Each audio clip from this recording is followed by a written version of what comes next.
Senior লিডারদের যোগ্য মর্যাদা দিতে হবে, সিনিয়র লিডারদের যোগ্য মর্যাদা দিতে হবে। এটা আমি বারবার বলছি।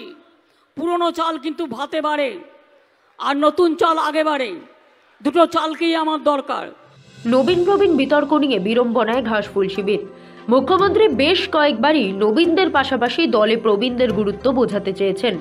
এদিকে বয়স্কদের অভিজ্ঞতা আর তরুণদের পরিশ্রম, এই দুইয়ের মেলবন্ধনে দলকে এগিয়ে নিয়ে যাওয়ার বার্তা দিয়েছেন তৃণমূলের সর্বভারতীয় সাধারণ সম্পাদক অভিষেক বন্দ্যোপাধ্যায়। তিনি বোঝাতে চেয়েছিলেন, একটা বয়সের পর পরিশ্রমের উদ্যম ফুরিয়ে আসে, তাই সঠিক সময় নবীনদের জায়গা করে দিতে হয়। এরপরেই দলের নবীন প্রবীণদের মধ্যেই বহু বিতর্ক হয়েছে, কিন্তু হাজার বিতর্কের মাঝেও তিনি এই মতামতে অনড়। বেশ কয়েকবার অভিষেক মুখ খুললেও এ বিষয়ে সরাসরি কখনো দলনেত্রী মমতা বন্দ্যোপাধ্যায়কে প্রকাশ্যে কিছু বলতে শোনা যায়নি এতদিন। তবে সোমবার গঙ্গাসাগর মেলায় পৌঁছে তিনি বার্তা দিলেন কৌশলে। বললেন, আমরা 60 বছর বয়সেও কাউকে বিদায় দিই না, যোগ্যতা থাকলে আমরা তাদের আবার নতুন করে দায়িত্ব দিই। আপনারা জানেন এমন অনেকেই আছেন আমাদের সরকারে। আমরা কিন্তু যারা যোগ্য লোক তাদের 60 বছরে বিদায় দিই না, আমরা তাদের কাজকর্ম অভিজ্ঞতা নিয়ে পুরো কাজে লাগাই।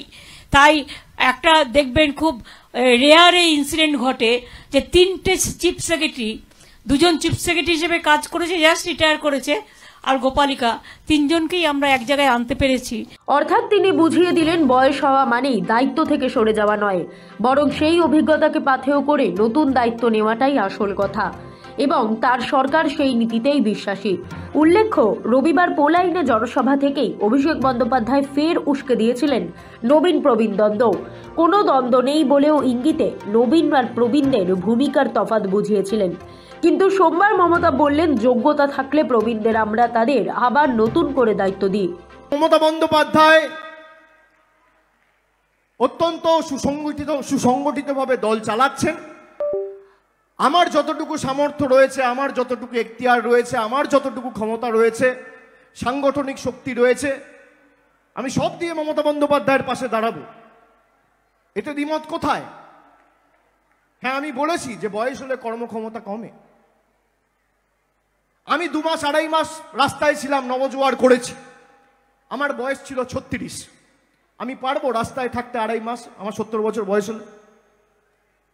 পারবো না। এটা সত্যি কথা, এটা আপনাকে মানতে হবে। আমরা কিন্তু যারা যোগ্য লোক তাদের 60 বছরে বিদায় দিই না, আমরা তাদের কাজকর্ম অভিজ্ঞতা নিয়ে পুরো কাজে লাগাই। অভিষেক যেমন এই বিষয়ে নিজের মতামতেই অনড়, সেভাবে মমতা বন্দ্যোপাধ্যায়ও বয়স্কদের দায়িত্ব দেওয়ার ক্ষেত্রে নিজের নীতিতেই বিশ্বাসী। এদিন গঙ্গাসাগর থেকে তার সংক্ষিপ্ত বক্তব্যে তা স্পষ্ট। এ বিষয়ে দলনেত্রী ও দলের সেনাপতির ভিন্ন মত, তা স্পষ্ট হয়ে গেল। ব্যুরো রিপোর্ট, সময়, কলকাতা।